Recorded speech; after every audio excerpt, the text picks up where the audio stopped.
सावलिया सेठ की जय। मित्रों, इसके पहले हमने आपको राहु का गोचर बताया कि राहु राशि में जा रहा है, क्या क्या प्रकार के किस किस प्रकार के उपद्रव हो सकते हैं।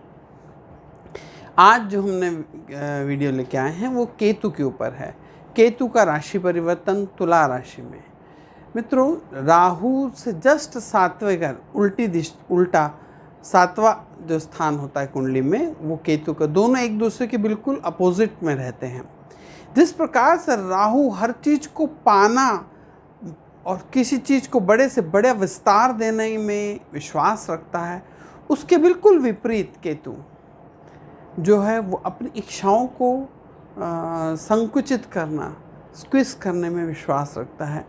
और दूसरी चीज़ है कि कुंडली के जिस भी भाव में केतु विद्यमान है आपकी जन्म कुंडली के, उस भाव की इच्छाओं को अगर आप मैनेज करके चलेंगे कंट्रोल करके चलेंगे तब तो बहुत अच्छा है। और अगर आप अपनी उन इच्छाओं को ज़्यादा विस्तार करेंगे तो आप हमेशा हर जगह आपको समस्या दिखेगी, क्योंकि केतु जो है वो मोक्ष का दाता है। किसी व्यक्ति को मोक्ष की ओर ले जाता हो और राहु किसी भी व्यक्ति को भोग की ओर ले जाता है। दोनों बिल्कुल विपरीत हैं, क्योंकि राहु जो है ये इनके जो पालन पोषण है इनकी माता ने की थी, और केतु का ऋषि मुनियों ने किए थे। ये देव भले ही राक्षसी है पर इसकी जो प्रकृति है ये देव प्रकृति है।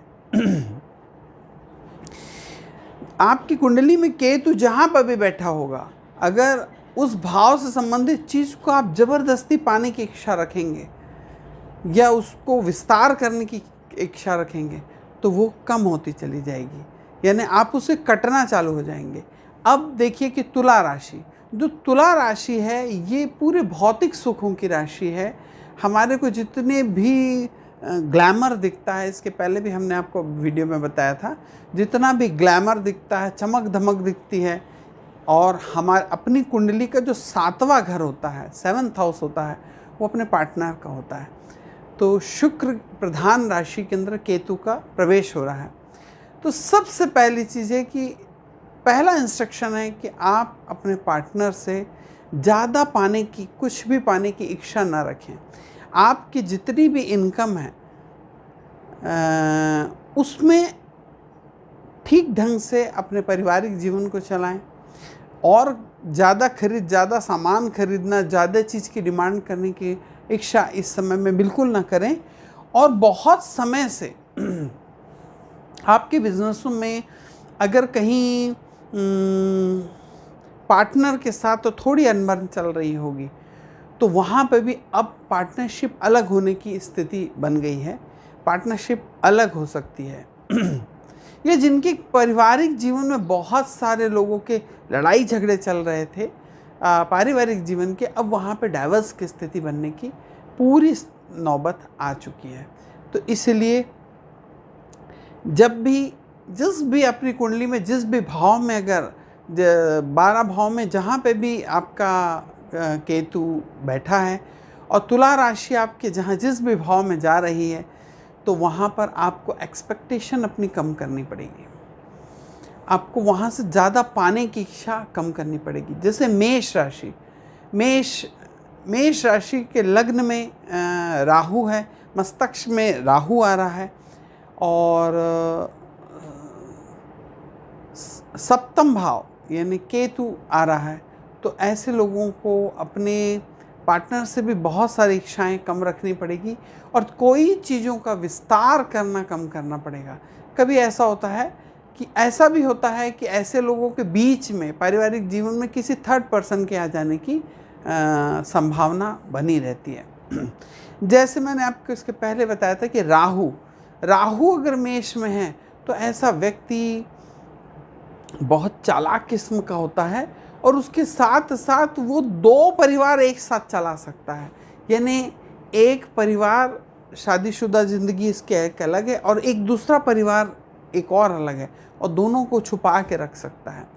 लेकिन जो केतु है ये ऐसी स्थिति कि जो आपका सब अच्छा है उसको भी बिगाड़ सकता है। तो इसलिए समझ के चले, और जहाँ पे भी आपको ज़्यादा एक्सपेक्टेशन हो रही है तो ये समझ के रखें कि केतु परिवर्तन हो रहा है 18 वर्ष के बाद में तुला राशि में प्रवेश कर रहा है, 18 माह बाद में अपना राशि परिवर्तन कर रहा है।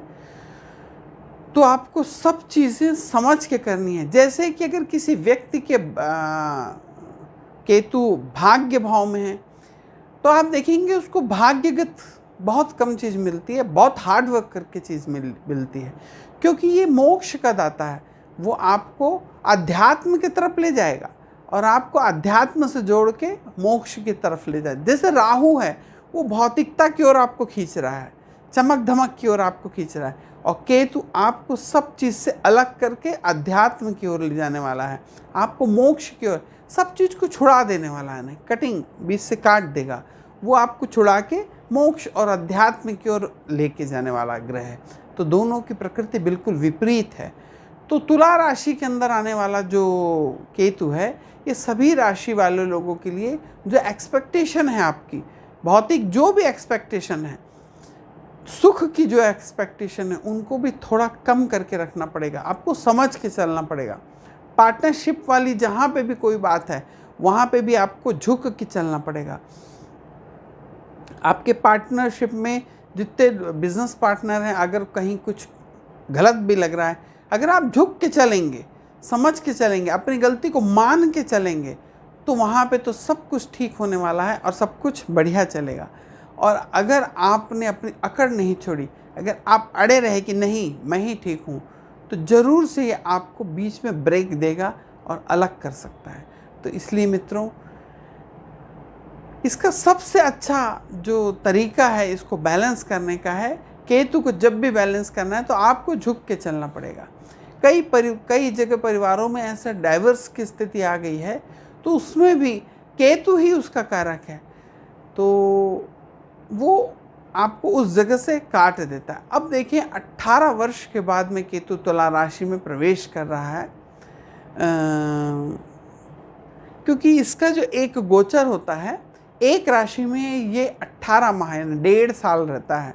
अगर ये पूरा अपना एक चक्र पूरी राशियों में चेंज करता चला जाए तो तुला राशि में ये 18 वर्ष के बाद में आ रहा है। तो मित्रों, थोड़े से अपने आप को सावधान रखें, मानसिक स्थिति को थोड़ा सा शांत रखें। जहाँ पे पार्टनरशिप वाली बात है वहाँ झुक के चलें, अपने पार्टनर से थोड़ी सी सरलता से करें, जो आपके पास है उसमें अपने जीवन यापन करके समझदारी से उसको चलाएं, ज़्यादा विस्तार, क्योंकि तुला राशि बड़े ऐश्वर्य की राशि है। तुला राशि का मतलब ही बड़ा चमक धमक है। तो तुला राशि में आने से आपकी एक्सपेक्टेशन बढ़ जाती है, और मेष राशि में राहु है तो बहुत विस्तार देगा।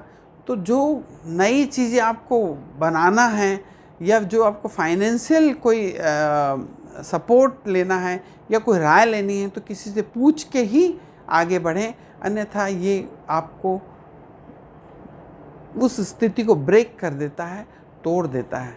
मित्रों, इसी प्रकार के अच्छे वीडियो आने के लिए, हाँ, आपको मैं बता दूं कि इसमें आखिरी में मैं अच्छे एक पॉइंट्स एंड टिप्स भी दूंगा कि जो उपाय जिसको कहते हैं कि जो आपको बैलेंस कर सकती है और आपको फ़ायदा पहुंचा सकती है। तो वीडियो को आखिर तक देखते रहें, और अभी तक आपने मेरे चैनल को सब्सक्राइब नहीं करा तो सब्सक्राइब करिए, इसे ज़्यादा से ज़्यादा शेयर करिए।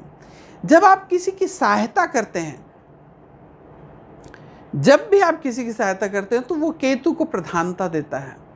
और अगर आप इस वीडियो को भी आगे बढ़ा रहे हैं या शेयर कर रहे हैं तो भी आपका केतु प्रधान होगा, आपका केतु को बल मिलेगा। इसलिए ज़्यादा से ज़्यादा इसे शेयर करें, अपने परिवार मित्रों को साथ ज़्यादा शेयर करें मित्रों।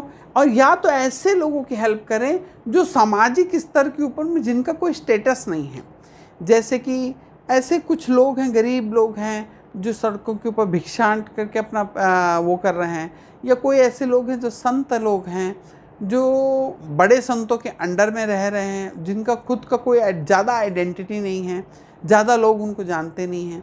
उस टाइप के लोगों की अगर आप हेल्प करते हैं तो आपका केतु बहुत जल्दी प्रसन्न रहता है, और हो सकता है कि वो आपको जो ब्रेक होने वाली स्थिति है उससे आपको निकाले, आपको उचित मार्गदर्शन दे, अच्छी बुद्धि दे।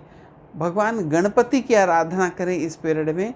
अगर आप भगवान गणपति की भी आराधना करते हैं, इस 18 माह में अगर आप भगवान गणपति के चरण पकड़ लेते हैं, उनकी आराधना करते हैं, तब भी केतु प्रसन्न होता है।